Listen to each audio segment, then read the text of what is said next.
Hello, everybody. It's Friday. That means it's time for another topic of the week. Last week's topic on hated armies. There was a great follow up. There was a lot of comments. I don't want to say much, but the winner was either dwarves or elves. I think it probably leaned dwarves.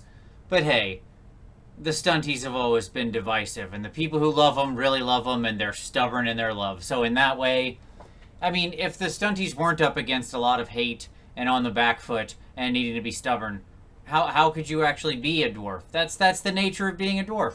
So it was great. It was good to see a lot of the discussion around that. I thought that was pretty awesome. But this week, for this week's topic, folks, I think it's time to go to confession. It's time for a deep moment of catharsis. And this week, our topic is going to relate to that. And that moment of catharsis is going to be about your unpainted minis. So I talk a lot about the war against the gray. I talk a lot about getting stuff painted. We're just lining up to start our week of hobby cheating as I'm recording this. And I think it's a big question of how much do you have unpainted? What do you wish? What's on your shelf you wish you had the time to paint? How much of your collection's unpainted? How often have you had an army that's unpainted, you know you need to get to it, but then you bought another whole army on top of it and it just piles on? Do you feel like that's a thing you do? So this week, it's time for some hobby shaming. That's right. It's time for us to all come out and admit the things we'd like to paint, the things we feel we're behind, how much of our collection's unpainted, all that sort of thing. You can express it however you want. If you know in detail, great. If you don't, that's fine too. You can talk about it in general terms. My co-host from Warhammer Weekly is a well-known gray model hoarder. He can't help himself. Tom had, in 8th edition terms, something now at this point like 70,000 plus points of models. He's got a huge collection of like 12 different armies. And I think he's got, let's say, 1.25 painted. And that 1.25 spread over 3 armies. So, there you go. Although, to be fair, he did do an awesome job during the Budget of Sigmar and got a lot of his dwarves done. So that's like 3/4. So it's time to come out. But we're not talking about Tom. He can confess for himself. He already did. He made a big video about it. For me, I'm pretty fanatical about it. I don't buy new stuff until my old stuff's painted. I'm a real stickler about it. And part of the reason for that, and I think maybe one of the things that does dissuade people from painting, and maybe this will be a whole future topic of like your tricks to keep motivated.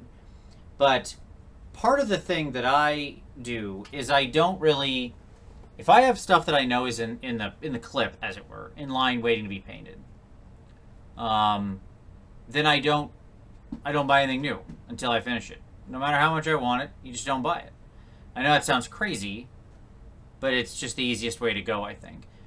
Now, that doesn't mean my collection's perfect. I do have some gray stuff, some things that I wish could be painted. I'm going to show a few of them. I'm going to show a few things that I wish I had painted or had a good idea for.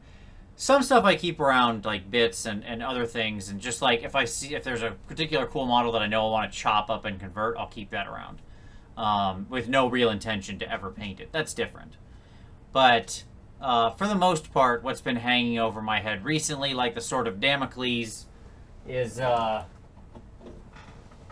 this thing right here. Because I've got most of it that I really wanted to get painted, and now I'm staring down all the rest of it, like the little goblins and horrors and just stuff that I'm like, yep, I'm motivation running low. I just don't care enough about the total game beyond that stuff to paint them, because I can proxy most of that with like other horrors I already own or other goblins I already own or whatever. But here's my real stuff. So, and the first two are things that I have from Lord of the Rings and The Hobbit. So that's the trolls. I know it's very reflective. That's Bert, Tom, and Bill, the big trolls. Love these guys. Picked them up on a cheap deal some time back ago. I really like to paint them, but I just haven't found the time. And then this guy, who's a real old model from Lord of the Rings that I absolutely love, and he's actually fine cast. I don't know if you can see him there. I know it's really reflective. It's the Dweller in the Dark. This dude is such a cool model. Yeah, he was fine cast, but he's just the neatest guy, and I don't know what I want to use him from. When I bought him, I was like, I don't know, maybe he'll be a Demon Prince or something. I wish I had a better idea for him. And then finally, one thing that sat there, but I just haven't found the motivation to do, but I really wish I could, is more of these guys. And I've got about 3 more outside of this box. And those are Bretonnian questing knights. These are the metal ones. Still hear that? I do love these knights. They're probably some of the greatest knights ever made. These are some of the things I wish I could find the motivation to paint, but just can't. And the models I'm most ashamed of for not having done, because there's just no excuse not to paint those beautiful questing knights. But someday. So, that's the topic this week. Hobby shaming. How much of your collection is still gray? How much do you want to get it painted? How much do you have sitting around? What's the couple models that you really want to paint but you just can't find the motivation for?